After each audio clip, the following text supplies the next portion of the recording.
Je fixais le téléphone de ma femme, la rage se figeant dans mes veines. Les messages étaient explicites, des photos sans équivoque, des projets, des déclarations d'amour entre elle et David, son soi-disant partenaire professionnel. Un message m'est particulièrement resté gravé dans la tête, vivement une nuit de plus avant de rentrer à la maison. Chez moi, à notre mariage de 12 ans. J'ai pris des captures d'écran méthodiquement, la main ferme malgré la tempête intérieure. Puis j'ai posé son téléphone exactement là où je l'avais trouvé, sur la table de nuit. Elle ne reviendrait pas de San Francisco avant 3 jours. Bien assez de temps pour ce que j'avais à faire. Certains hommes hurleraient, casseraient des choses, l'appelleraient immédiatement pour l'accuser. Des hommes faibles. Je n'allais pas lui donner la satisfaction de ma dépression nerveuse. Non, ma réponse serait bien plus puissante. Je m'appelle Michael Grayson. Jusqu'à il y a presque 1 an, j'inspirais le respect en tant que capitaine des pompiers à Denver, avec une belle femme photographe nommée Laura et une vie que la plupart des hommes envieraient. Aujourd'hui, je vis isolé près de Flathead Lake, dans le Montana, où j'enseigne les techniques de survie aux touristes et je mène ma vie comme je l'entends. Laura et moi nous sommes rencontrés lors d'un incendie dans un entrepôt du centre-ville. Elle prenait des photos pour le Denver Chronicle, se rapprochant dangereusement de l'action. Je l'ai tirée vers moi juste au moment où un mur s'effondrait à sa place. Une fois la fumée dissipée, elle m'a demandé mon numéro pour un reportage sur les événements, a-t-elle affirmé. 3 mois plus tard, nous étions fiancés. Pendant 10 ans, nous étions soudés. J'ai gravi les échelons des pompiers. Elle a développé son activité de photographe. Nous voyagions dès que possible, randonniers dans les Rocheuses le week-end, parlions d'enfants un jour, mais n'y arrivions jamais. Puis elle a décroché son contrat avec National Geographic il y a 2 ans. Ça change tout, Mike, avait-elle dit le soir où elle avait appris la nouvelle. Oui, mais pas comme nous l'espérions. Les premières missions étaient gérables. 1 semaine à photographier la faune sauvage de Yellowstone, 10 jours à immortaliser les glaciers d'Alaska. Elle était rentrée revigorée et nous avions renoué des liens intenses. Puis les voyages se sont allongés. 2 semaines au Costa Rica, 3 au Kenya à suivre un défenseur de l'environnement. C'est la nature du travail, m'expliquait-elle chaque fois que je remettais en question les absences prolongées. On ne peut pas précipiter la prise de vue parfaite. Je comprenais le timing. En tant que pompier, le timing était primordial. Quand avancer, quand reculer, quand changer de tactique. Alors, je me suis adapté, j'ai créé mes propres routines et je suis resté concentré sur ma carrière. Puis est arrivé le projet de San Francisco. 6 mois à documenter le renouvellement urbain, nécessitant des voyages hebdomadaires dans la baie de San Francisco. Et David Sloan est entré dans notre histoire. C'est le scénariste qui m'a fait équipe pour la série, m'a expliqué Laura lors d'un dîner après sa première semaine. Elle travaillait pour le New Yorker. J'ai remarqué la lueur dans ses yeux lorsqu'elle l'a mentionné. La légère rougeur sur ses joues. Je l'ai remarqué. Elle n'a presque rien dit. L'observation est une technique de survie. David trouve ma composition révolutionnaire. Elle s'engageait dans la conversation. David dit qu'on pourrait gagner un prix pour cette série. David m'a emmené dans un endroit incroyable à Chinatown. Strictement professionnel, bien sûr. Je n'ai jamais été jalouse. Chez les pompiers, la confiance est primordiale. Il faut une confiance absolue en son équipe pour entrer dans un bâtiment en feu. J'ai appliqué cette même confiance à mon mariage. Même quand elle a commencé à prendre des appels dans d'autres pièces. Même quand notre vie sexuelle est devenue programmée plutôt que spontanée. Même quand elle est revenue de voyage avec une énergie différente. Jusqu'à ce que cet aperçu de message apparaisse sur son écran à 2 heures du matin. Je te sens encore sur mes lèvres. Cette nuit-là, je me suis allongé à côté d'elle, scrutant le visage que j'avais découvert au réveil pendant 12 ans, réalisant que j'avais dormi à côté d'une inconnue. Au matin, je l'ai embrassée comme d'habitude avant son vol. Je t'aime, a-t-elle dit avec désinvolture. Bon voyage, ai-je répondu, en exécutant déjà ma stratégie de sortie dans ma tête. Une fois son statut de vol affiché. Parti, j'ai agi avec une précision militaire. J'ai vidé exactement la moitié de notre compte joint. Ni un centime de plus, ni un centime de moins. J'ai rempli un sac de sport avec l'essentiel. J'ai appelé mon chef des pompiers pour lui annoncer ma démission, invoquant une urgence personnelle. J'ai laissé un bref mot à mon frère Tommy, un ancien marine. Besoin de disparaître un moment. Je vais bien. On se recontactera dès que possible. Puis j'ai pris la route vers le nord-ouest, sans autre destination que d'ici. 11 mois peuvent dépouiller un homme jusqu'à son essence. Vivre dans un quasi-isolement, travailler de ses mains, être déconnecté de son ancienne identité. Cela révèle qui l'on est vraiment, au-delà des titres et des relations. J'ai atterri à Kalispell par nécessité, mon camion ayant besoin de réparation. Avec peu d'argent, j'ai trouvé du travail dans un magasin d'articles de sport. Puis, plus tard, au Lodge, un complexe hôtelier haut de gamme où les touristes fortunés payaient des prix exorbitants pour des expériences authentiques en pleine nature. Rachel, la propriétaire du Lodge, m'a embauché immédiatement après que j'ai démontré les techniques de survie de base. Ces cadres de la technologie paieront $2000 par week-end pour apprendre à faire du feu sans allumettes, m'a-t-elle expliqué avec pragmatisme. Tu es compétent et discret. Quand peux-tu commencer? Rachel était séduisante, la trentaine avancée, sûre d'elle, compétente. Elle flirtait de temps en temps, mais respectait les limites claires que j'avais fixées. Qui qu'elle soit, elle t'a fait un sacré coup, m'a-t-elle fait remarquer un jour après que j'ai décliné son invitation à dîner. C'est évident? Tu as l'air de quelqu'un qui a survécu à une explosion et qui cherche encore des éclats d'obus. Pas d'urgence. Certaines blessures ont besoin de temps pour guérir. Du temps, j'en avais à profusion. J'ai instauré une nouvelle routine dès l'aube. Travail physique jusqu'à l'épuisement. Interaction sociale minimale. Je me suis laissé pousser la barbe, j'ai perdu la douceur que m'avait donnée la vie citadine, j'ai gagné en muscles grâce au travail quotidien, j'ai commencé à tenir un journal pour organiser mes pensées, assimilant tout sans le bruit des conseils bien intentionnés des autres. J'ai écrit sur une rage froide. Plutôt que brûlante, sur le calcul précis de la façon de me sortir d'une situation plutôt que de la détruire. Sur la réflexion stratégique plutôt que sur la réaction émotionnelle. J'ai écrit jusqu'à comprendre mon propre pouvoir, le pouvoir de l'absence. J'ai gardé le silence radio sur tous les fronts. Pas de réseaux sociaux, pas de recherche Google avec son nom. Terminé. La rupture était la seule solution. J'ai acheté un téléphone prépayé basique pour les urgences et j'ai donné le numéro uniquement à Tommy avec des instructions strictes. Elle te cherche, m'a-t-il dit lors d'un de nos appels mensuels. J'ai engagé un détective privé. Elle sait pourquoi je suis parti. J'ai affirmé qu'elle s'était présentée chez moi en pleurs, affirmant que tu avais disparu sans explication. Elle voulait savoir si tu étais sain et sauf. Que lui as-tu dit? Que tu étais vivant et que c'est tout ce qu'elle apprendrait. Bravo, Tommy. Tu comptes revenir, Mike? Rien à redire. Ce que je n'ai pas dit à Tommy, c'est que j'avais trouvé une paix inattendue dans cette nouvelle existence. Le Lodge attirait une clientèle intéressante, des cadres d'entreprise aux passionnés de plein air. Je me suis forgé une réputation de personne compétente, réservée et indéniablement maîtresse d'elle-même. Des clientes se sont parfois montrées intéressées. J'ai décliné sans explication. Pour la première fois depuis ma rencontre avec Laura, je me suis entièrement concentré sur mon propre chemin plutôt que de m'adapter à celui d'autrui. L'ironie ne m'a pas échappé. J'avais dû tout perdre pour retrouver mon indépendance. L'hiver est arrivé dans le Montana avec brutalité.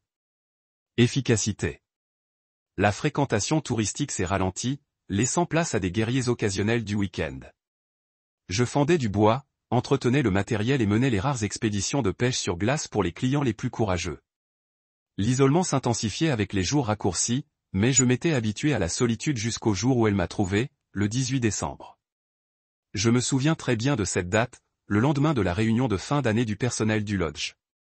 J'accueillais une famille du Minnesota lorsque la porte d'entrée s'est ouverte, apportant un souffle d'air froid à la dernière personne que je m'attendais à voir. Laura se tenait dans l'entrée, des flocons de neige fondant dans ses cheveux, le visage plus maigre que dans mes souvenirs, ses yeux incertains lorsqu'ils ont croisé les miens. Elle portait un manteau de laine rouge que je ne reconnaissais pas, serrant une petite valise. Le temps s'est comprimé. La famille au comptoir s'est estompée au profit d'un bruit de fond. Mon corps s'est instinctivement tendu, prêt à la confrontation. Une place pour une, a-t-elle dit doucement en s'approchant après le départ de la famille du Minnesota. Pas de salutation théâtrale, pas de larmes, juste 3 mots pratiques. J'aurais pu refuser, lui dire de partir, lui demander comment elle avait trouvé. Moi. Au lieu de cela, j'ai méthodiquement saisi ses informations, passé sa carte de crédit et lui étendu une clé. Cabine 8, la dernière sur le chemin de gauche. Le petit déjeuner commence à 7 heures. Ma voix est restée calme, sans rien laisser paraître. Merci, répondit-elle, ses doigts effleurant brièvement les miens en prenant la clé. Elle hésita, alors ? Tu es en pleine forme, Michael. Je ne répondis pas, juste un signe de tête en direction des cabines. Elle partit sans un mot.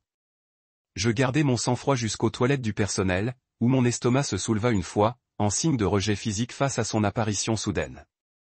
Rachel me trouva en train de me laver le visage à l'eau froide. Cette femme qui s'est enregistrée, c'est ton passé, n'est-ce pas, demanda Rachel sans détour. J'acquiesçai une fois, m'essuyant les mains méthodiquement. Veux-tu que je lui dise qu'on est complet ?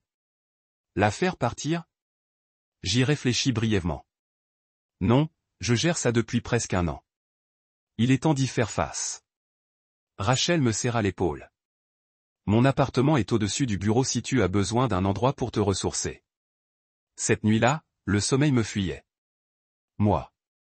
J'arpentais ma cabine, calculant la distance entre ma porte et la cabine 8. Quel était son but ici ? Comment m'avait-elle retrouvé ? Que pouvait-elle bien vouloir après tout ce temps ? À 3 heures du matin, je marchais jusqu'au bord du lac gelé. La lune illuminait la glace, les étoiles flamboyaient au-dessus de ma tête d'une clarté hivernale. Je restais debout jusqu'à ce que le froid éclaircisse mes pensées, concentrant ma résolution. À l'aube, j'avais pris ma décision. Je l'écouterais, dirais ce qu'il fallait dire et continuerais d'avancer, avec ou sans la conclusion qu'elle recherchait. Je reprendrais ma vie en main une fois. Je pourrais recommencer. Laura m'attendait dans la salle à manger vide quand j'arrivais pour préparer le café du matin. Elle était assise, les mains serrées autour d'une tasse de thé, l'air à la fois familier et étranger. « Tu m'as trouvé », dis-je, préparant le café avec des gestes précis, maintenant la barrière du comptoir entre nous. Cela prit plus de temps que prévu. Tu disparus complètement. Elle m'observa ouvertement. La barbe te va bien. Pourquoi es-tu ici, Laura ? Direct. Sans préambule. Elle prit une inspiration mesurée. Ni pour implorer son pardon, ni pour tenter de te conquérir. Tu mérites mieux que ça. Ce que je méritais, c'était une femme qui ne me trompe pas, répondis-je d'une voix tranchante comme une lame. Elle tressaillit mais maintint mon regard. Oui, tu l'as fait. Ce simple aveu plutôt que des excuses me prit au dépourvu. Je suis ici parce que tu as disparu sans explication. Parce que je suis revenu dans une maison vide avec un mari disparu. Parce que pendant des semaines, j'ai cru que tu étais peut-être morte jusqu'à ce que Tommy confirme enfin que tu étais en vie, mais n'a rien voulu dire d'autre. Tu sais exactement pourquoi je suis parti, dis-je sèchement. Oui, maintenant je le sais, mais pas à l'époque. J'ai ri sans humour. Pratique. J'ai tout vu, Laura. Les messages, les photos, tout. Elle ferma brièvement les yeux. J'ai su que quelque chose n'allait pas ce matin-là.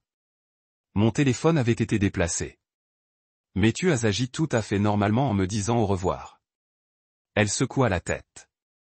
Je n'ai compris qu'à mon retour de San Francisco et que je t'ai trouvé parti. Des invités matinaux ont commencé à entrer dans la salle à manger. J'ai baissé la voix. On ne fait pas ça ici. Je travaille jusqu'à 15 heures. La cabane 14 est vide pour entretien. Retrouve-moi là-bas si tu veux parler. Elle hocha la tête et je partis pour le hangar à bois où je passais la matinée à fendre des bûches avec une précision méticuleuse jusqu'à ce que mes muscles brûlent d'un effort satisfaisant. La cabane 14 sentait le nettoyant pour pain et la peinture fraîche.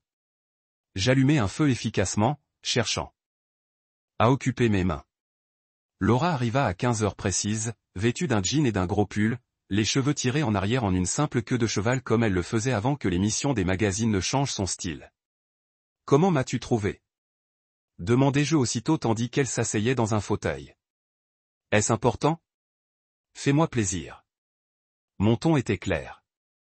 Ce n'était pas une demande, soupira-t-elle. Ta carte de crédit, une seule transaction d'essence a mis sous la en janvier dernier. Le temps que l'enquêteur la retrouve, la piste avait disparu. Puis Tommy mentionna que tu étais quelque part près de Flathead. J'ai fouillé le coin pendant des mois, séjournant dans différentes villes, montrant ta photo.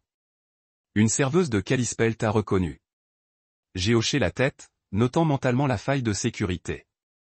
Je pourrais disparaître à nouveau d'ici quelques heures si nécessaire. À ton tour, a-t-elle dit. Pourquoi partir comme ça, Michael? Pourquoi ne pas m'affronter? J'ai fixé les flammes. À quoi aurait servi une confrontation? Tu aurais menti comme tu mens depuis des mois. Tu aurais minimisé la situation ou l'aurais déformée pour me faire porter le chapeau. Peut-être même promis que ça ne se reproduirait plus. Je l'ai fixé du regard. Mais ce n'était pas une erreur, n'est-ce pas? C'était un choix délibéré que tu as fait à plusieurs reprises. Elle n'a pas tenté de nier. Tu as raison. Ce n'était pas un incident isolé. Combien de temps? 4 mois. Le chiffre m'a frappé comme un coup de massue. 4 mois de tromperie, à revenir à la maison, à dormir à mes côtés, tout en portant le contact d'un autre homme. L'aimais-tu? La question a surgi avant que je puisse l'arrêter. Je croyais que oui, a-t-elle admis doucement. Je me suis convaincu que c'était quelque chose de significatif, pas une simple trahison. C'était plus facile à justifier. Et maintenant, tu sais, je sais que ce n'était ni de l'amour ni une occasion spéciale, juste une destruction égoïste. Elle se pencha en avant. Je ne suis pas là pour te reconquérir, Michael. Je suis là parce que tu devrais savoir que j'ai perdu plus que toi. Je me suis perdu. J'ai coupé court à ces réflexions d'un ton dédaigneux. Épargne-moi le récit de la victime, Laura.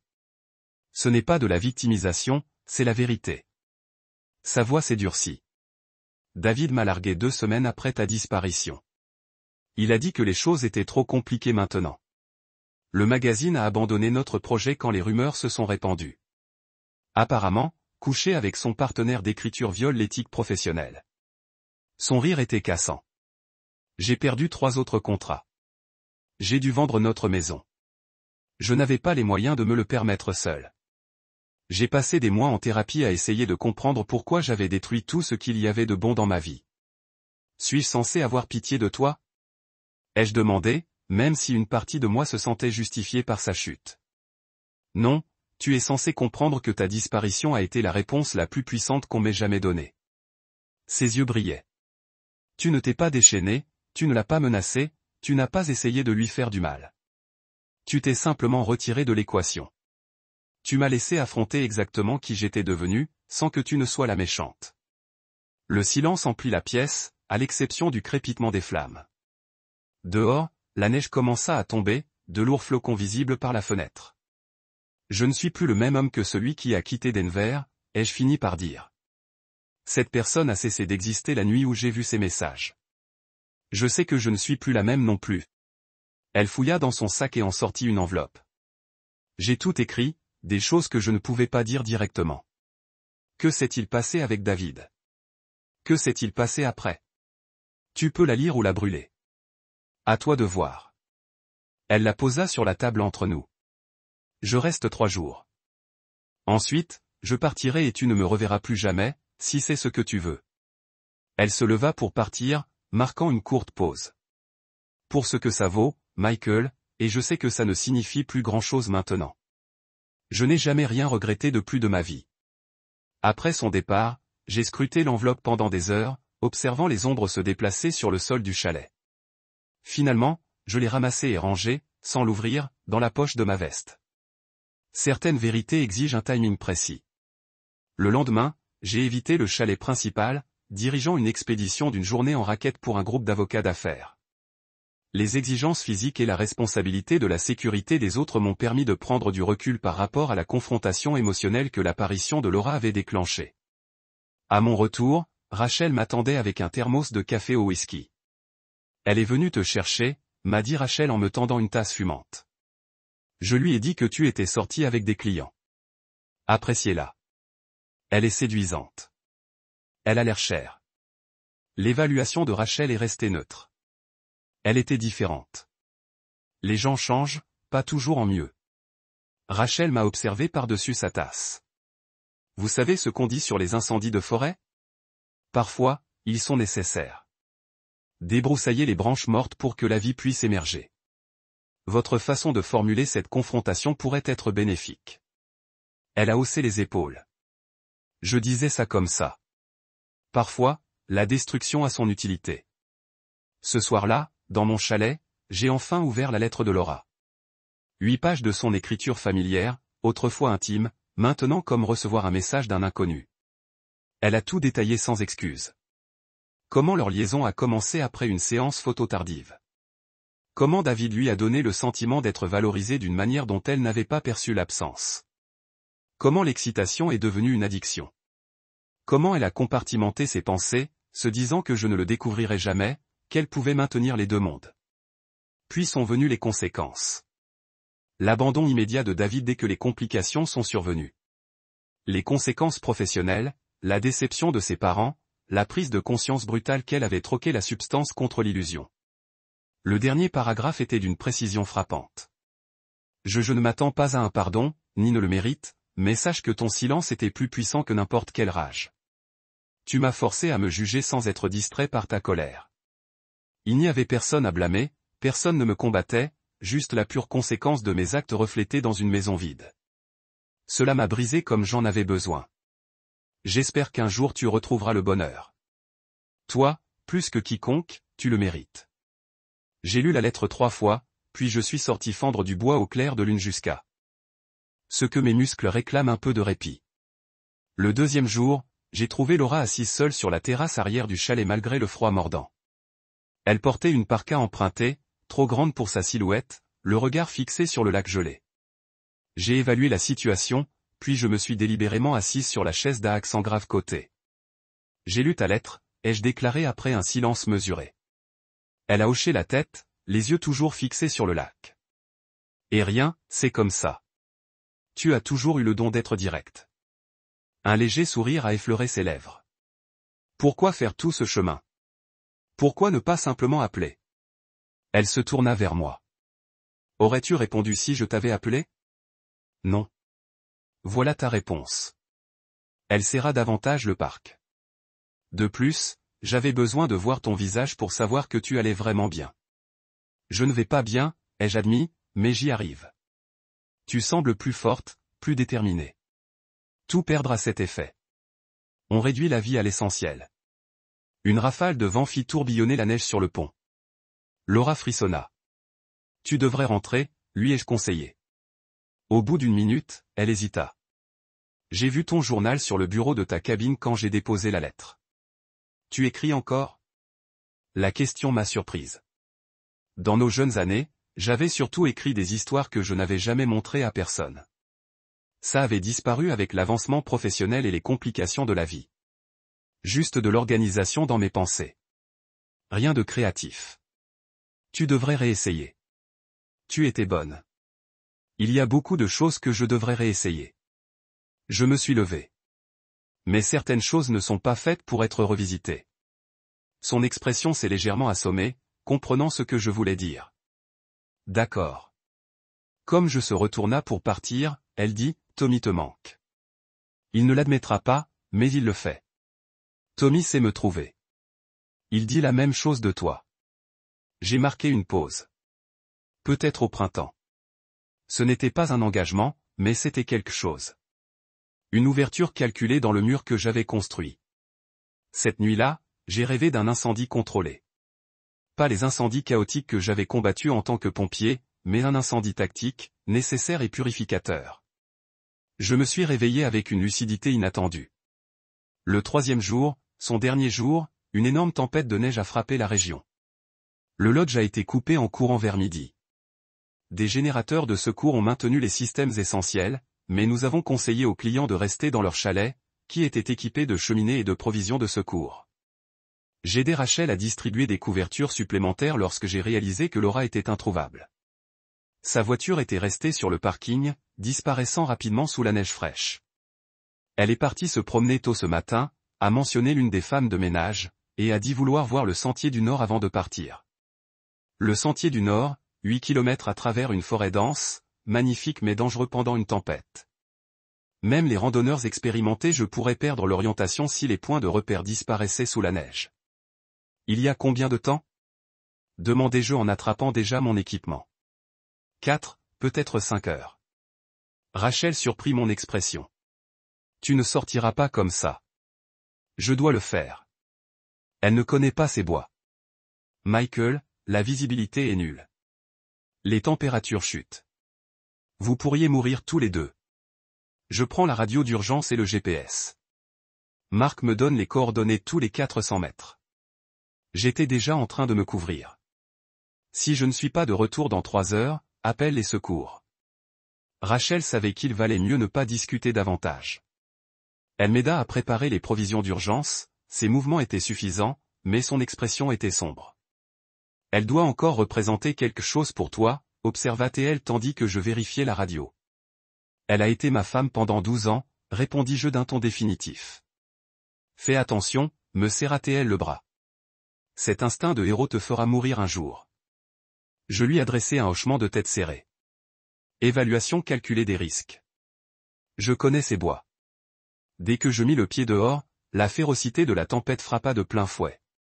La neige poussée par le vent piquait toute peau exposée, la visibilité s'étendant à peine à 3 mètres. J'ai ôté mes lunettes et me suis dirigé vers le sentier nord, me frayant un chemin à travers des congères jusqu'aux genoux. En temps normal, je pouvais parcourir le sentier en moins de 2 heures. Par ce temps, il me fallait 45 minutes pour atteindre le premier kilomètre. J'appelais Laura par intermittence, le vent m'étouffant presque aussitôt. Au bout de 3 kilomètres, j'ai aperçu son premier signe, une écharpe rouge accrochée à une branche. Ma concentration s'est affinée. Elle était là, quelque part, probablement désorientée, peut-être en hypothermie si elle était sortie depuis des heures. Laura, ai-je crié en joignant les mains à ma bouche. Rien. J'ai continué d'avancer, scrutant la neige à la recherche d'une perturbation. 1 kilomètre plus loin, j'ai repéré des empreintes de pas qui déviaient du sentier. Un signe classique de quelqu'un perdu, cherchant probablement un abri. Les traces menaient à un amas de gros rochers formant un brise-vent naturel. En m'approchant, j'ai aperçu une silhouette recroquevillée, plaquée contre la paroi rocheuse, partiellement recouverte de neige. Le visage de Laura était dangereusement pâle. Ses lèvres étaient bleutées. Elle était consciente, mais visiblement en état d'hypothermie. Je tremblais violemment, la parole pâteuse. « Monsieur Michael, comment m'as-tu trouvé ?» Suivi, dis-je simplement, dépliant aussitôt la couverture thermique d'urgence et l'enroulant autour d'elle. « Tu peux marcher ?» Elle essaya de se lever, mais ses jambes s'effondrèrent. « C'est ne sens plus mes pieds. »« Pas de problème. Je te tiens. » Je la soulevai avec efficacité. Elle pesait moins que dans mes souvenirs et la serrai contre ma poitrine. Continue de parler. Reste consciente. Tellement stupide, marmonna-t-elle contre mon épaule. Je pensais être de retour avant la tempête. Moins parler de mes erreurs, plus me concentrer sur mon éveil, ordonnai-je, entamant le difficile voyage de retour. Chaque pas exigeait un effort maximal contre le vent et la neige. Mes muscles travaillaient à plein régime, la portant à travers des congères de plus en plus profondes. « Pourquoi as-tu pu venir me chercher ?» demanda-t-elle après ce qui me sembla être des heures de mouvement. « Tu aurais pu me laisser disparaître aussi. »« Ce n'est pas qui je suis, » dis-je fermement en ajustant ma prise. « Je ne l'ai jamais été. »« C'est pour ça que je t'aimais, » murmura-t-elle. « Et je t'aime toujours. » Je ne répondis pas, me concentrant plutôt sur la navigation dans un ciel quasi blanc. Lorsque les lumières du chalet apparurent enfin à travers le rideau de neige, le soulagement faillit me faire craquer les genoux. Rachel et 2 employés se précipitèrent dehors, prenant Laura des bras et la conduisant à l'intérieur, près de la cheminée. Je restai sur le seuil, conscient soudain de mes limites physiques. Je l'ai regardé retirer ses vêtements mouillés et l'envelopper dans des couvertures sèches. Son regard croisa le mien à travers la pièce, reconnaissant, peiné, empli de silence. Je me détournai, ayant besoin de prendre du recul pour assimiler ce qui venait de se passer. Ce que signifiait le fait d'avoir risqué ma vie pour sauver la sienne sans hésiter. Rachel me retrouva plus tard dans la cuisine, buvant méthodiquement son café, toujours dans mon équipement couvert de neige. « Elle ira bien, » me dit-elle. « Pas d'engelure, juste une légère hypothermie. » Le médecin dit qu'elle a eu de la chance. Bien. C'était soit incroyablement courageux, soit remarquablement stupide, dit Rachel, assise en face de moi. Probablement les deux. Je haussai les épaules. Je savais que le terrain était équipé correctement. Ce n'est pas ce que je voulais dire, et tu le sais, m'observa-t-elle attentivement. Tu tiens encore à elle. C'est compliqué. Comme toujours. Elle se leva et me serra l'épaule en passant. Elle te demande. Chambre 3. Nous l'avons installée dans le pavillon principal pour la nuit. Je me suis assis seul après le départ de Rachel, réfléchissant à ma prochaine action. La tempête continuait de faire rage dehors, reflétant mon conflit intérieur. Finalement, je me suis dirigé vers la chambre 3 et j'ai frappé fermement. Entrez, appela Laura d'une voix plus forte que sur la montagne. Elle était calée dans son lit. Son visage reprit des couleurs, enveloppé dans plusieurs couvertures. Une poche à perfusion était accrochée à côté du lit. Des liquides pour la réhydratation. Merci, dit-elle simplement tandis que je prenais la chaise Maguire à côté du lit. Je serais morte là-bas. À quoi pensais-tu en faisant de la randonnée avec une tempête qui approchait? Mon ton n'était pas accusateur, juste un interrogateur direct. Je ne pensais pas tactiquement. Je voulais jeter un dernier coup d'œil à l'endroit qui était devenu ton sanctuaire. Elle ajusta le bord de la couverture. Je reporte mon départ, évidemment. Le médecin interdit tout voyage pendant au moins 2 jours. J'ai hoché la tête une fois, si nécessaire. Michael, commença-t-elle, puis hésita. Là-bas, quand tu m'as trouvé, j'ai dit quelque chose. Tu étais en hypothermie. Je l'ai interrompu. État mental altéré. Ça ne veut pas dire que c'est faux. Ses yeux ont soutenu les miens. Je t'aime toujours. Jamais arrêté. Mais c'est mon fardeau à porter, pas le tien. Je restais là, cherchant à prendre du recul par rapport au courant émotionnel. Tu devrais te reposer. Attends, appela-t-elle alors que j'atteignais la porte. Il y a autre chose que tu dois savoir. Quelque chose que je n'ai pas mentionné dans la lettre parce que je voulais te le dire directement. Je marquai une pause, la main sur la poignée de la porte. David m'a contacté le mois dernier, il voulait reprendre contact maintenant que sa nouvelle relation s'était effondrée. Sa voix se durcit. Je lui ai dit exactement où aller. Je lui ai dit ce que j'avais perdu à cause de notre égoïsme. Il rit. Michael dit que j'exagérais. Je me retournai, surprise par la colère contenue dans son expression. C'est là que j'ai su qu'il fallait que je te retrouve, continua-t-elle. Non pas pour te reconquérir. Je comprends que les ponts aient brûlé, mais pour te dire que tu avais raison de partir comme tu l'as fait. C'était la seule façon pour moi de comprendre l'ampleur de ce que j'avais fait. Un silence attendu emplit la pièce. Merci de me l'avoir dit, dis-je finalement. Je ne demande pas une autre chance, Michael. Je n'en mérite pas une. Je voulais juste que tu saches qu'au moins l'un de nous comprend enfin le prix à payer. J'ai hoché la tête une fois, puis je suis parti en refermant fermement la porte derrière moi. La tempête a duré 2 jours de plus, confinant tout le monde au lodge. Je me suis concentré sur les opérations d'urgence et les besoins des clients, ne rencontrant Laura qu'au repas où nous avons échangé des conversations courtoises mais distantes. L'après-midi, les routes ont enfin été dégagées.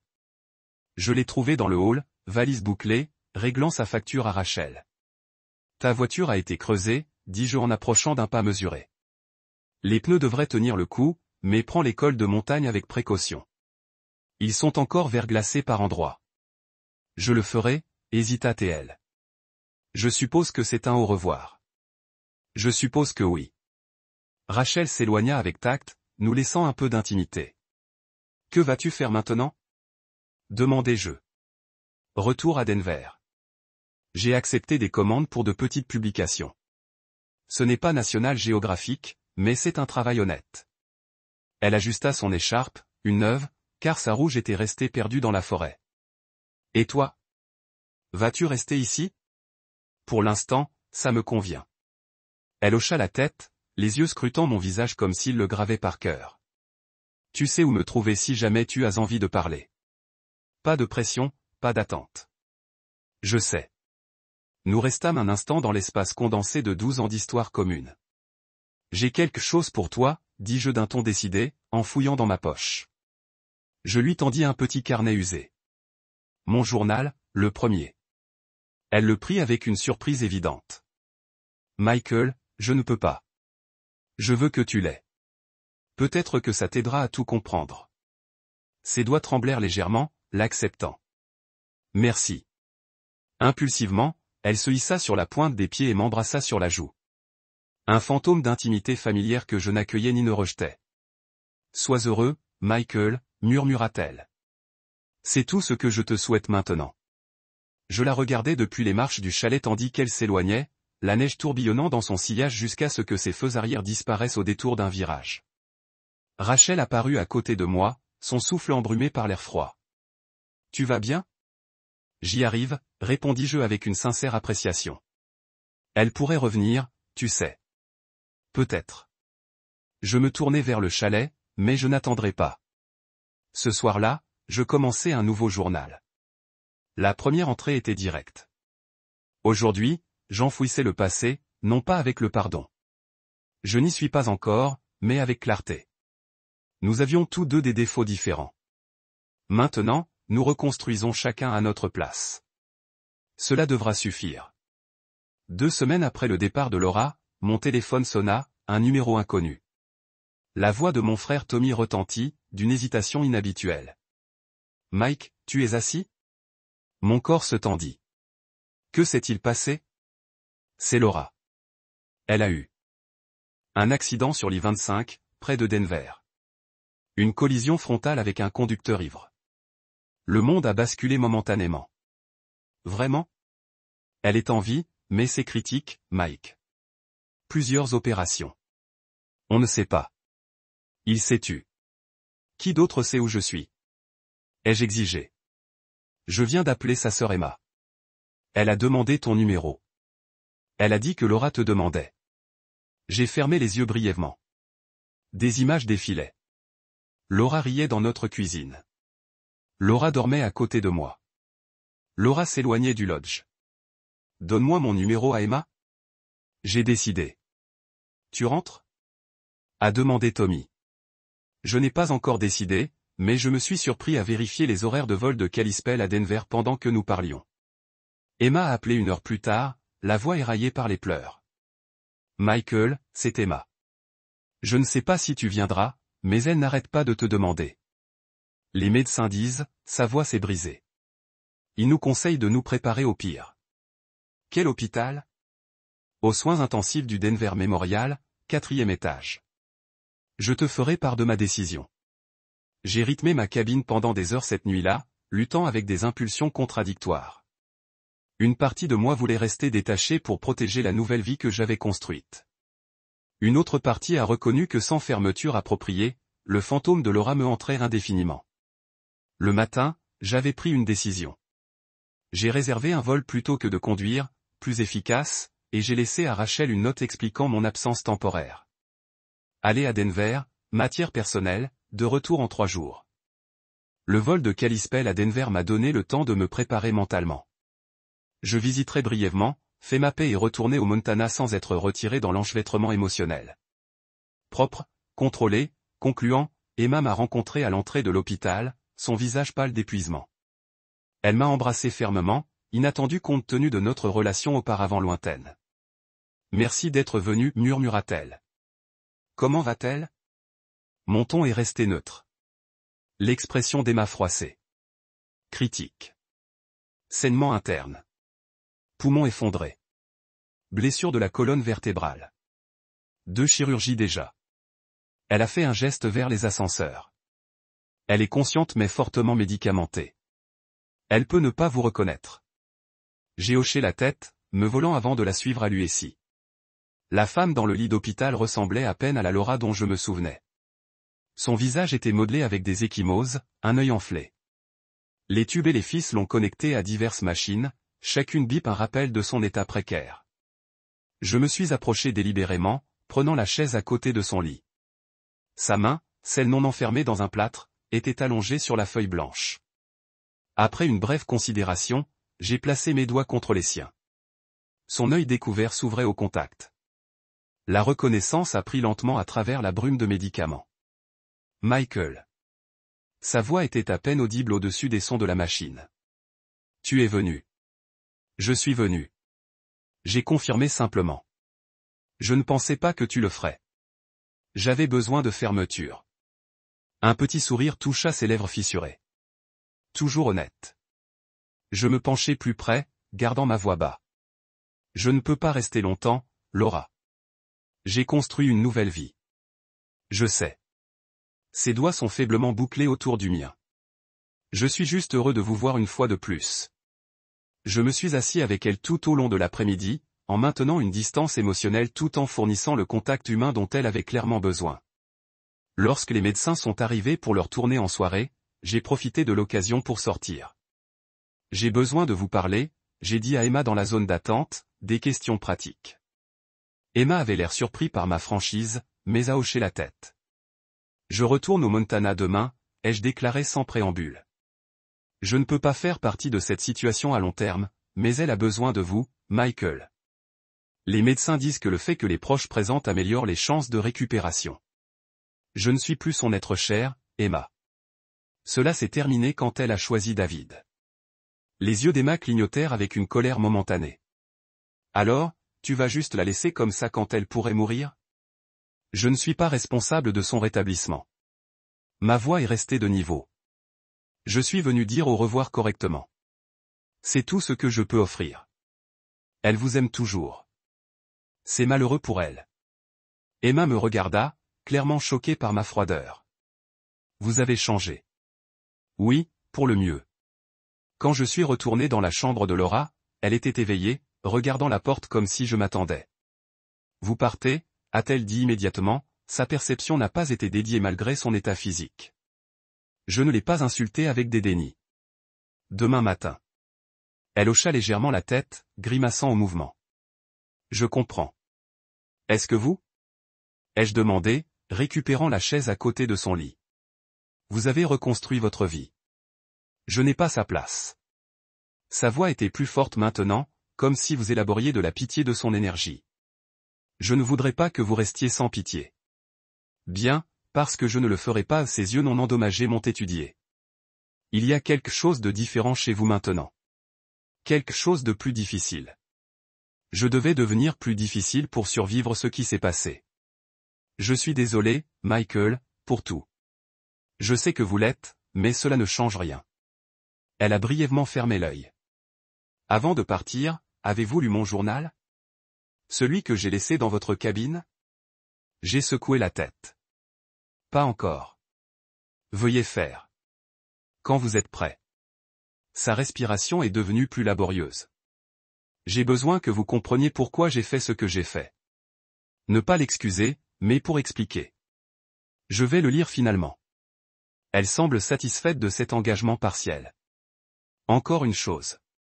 La nuit où vous êtes parti, vous avez pris la montre de votre grand-père. L'avez-vous toujours? La question m'a surpris. Oui.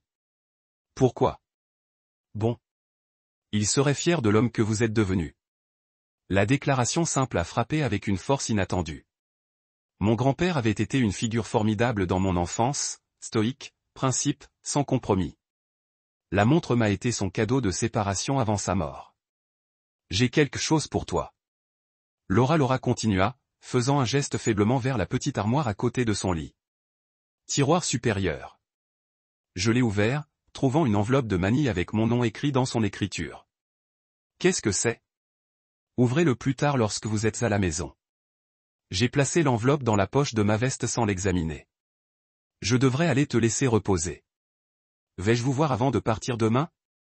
J'ai envisagé de mentir, d'offrir un faux réconfort. Au lieu de cela, je lui ai donné la vérité. Non, c'est au revoir, Laura. Elle hocha la tête, une seule larme s'échappant de son œil en bon état. Je comprends. Merci d'être venu du tout. Je me tenais en regardant cette version brisée de la femme que j'adorais autrefois au-delà de la raison. Prends soin de toi, Laura. Toi aussi, Michael. Elle a réussi un petit sourire. Soyez heureux. Tu le mérites. Je suis parti sans regarder en arrière, ignorant le regard accusant d'Emma alors que je passais dans la zone d'attente. Cette nuit-là dans ma chambre d'hôtel, la curiosité m'a finalement obligé à ouvrir l'enveloppe que Laura m'avait donnée. À l'intérieur se trouvait un document juridique, les documents de transfert de propriété pour une petite cabine sur 10 acres près du parc d'Esta. Selon l'acte, elle l'avait acheté il y a 6 mois et m'avait maintenant transféré la propriété. Une note a été coupée dans les papiers. Cela devait être une offrande de paix lorsque je vous ai trouvé, un endroit où vous pouviez écrire de tout. Maintenant, je veux que vous l'avez sans condition. C'est à vous, que vous me parliez à nouveau ou non. L'agent immobilier a les clés. J'ai regardé les documents en conflit. D'une part, l'acceptation avait envie de la permettre de rentrer dans ma vie sous une forme.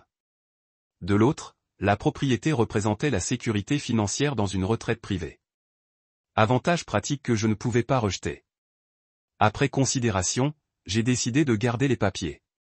Je pourrais décider plus tard de l'accepter de la propriété ou de le vendre. Le choix serait le mien seul. Mon vol de retour vers le Montana est parti tôt le lendemain matin. Je n'ai pas appelé Emma ni retourné à l'hôpital. Certaines fins devaient être propres sans le désordre des deuxièmes pensées ou des adieux émotionnels de la gichure. Rachel m'a rencontré à l'aéroport de Small Kalispell, s'appuyant contre son camion avec une confiance décontractée. « Bienvenue à nouveau », dit-elle simplement. « Tout est manipulé ?» « Oui », répondis-je, jetant mon duffel dans le lit de camion en permanence.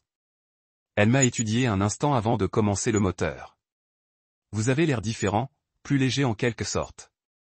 J'ai pris les décisions nécessaires sur votre ex. À propos de mon avenir ?»